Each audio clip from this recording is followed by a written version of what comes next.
বরতুরি গ্রামে মোবাইল চুরি করতে গিয়ে ধরা পড়ল এক চোর। গণধোলাই দিল গ্রামের লোকজন। চোর সন্দেহে এক ব্যক্তিকে গণধোলাই দেওয়া হলো বীরভূম জেলার ময়ূরেশ্বর 1 নম্বর ব্লকের অন্তর্গত বরতুরি গ্রামে। জানা যাচ্ছে আজ বৃহস্পতিবার বিকেল 4টে নাগাদ মল্লারপুর থানার অন্তর্গত বরতুরি গ্রামে এক ব্যক্তির বাড়িতে সন্দেহভাজন এক অপরিচিত ব্যক্তি ঢোকে। আর সেই বাড়ি থেকে ওই ব্যক্তি যখন বেরিয়ে আসে তখন পাড়া প্রতিবেশীরা তাকে সন্দেহ করে। তার সন্দেহ করার পর তাকে ধরে ফেলে গ্রামের লোকজন। তারপর তার কাছ থেকে উদ্ধার করা হয় একটি ফোন।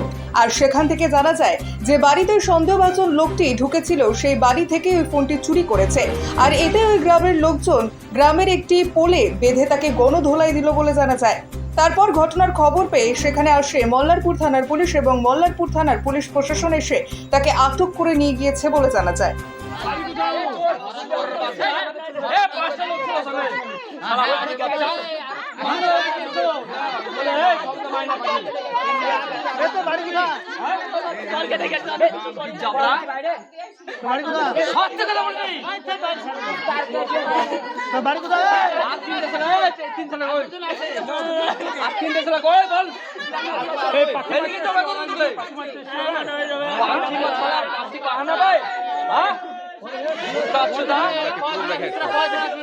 তিনজন আসছিল।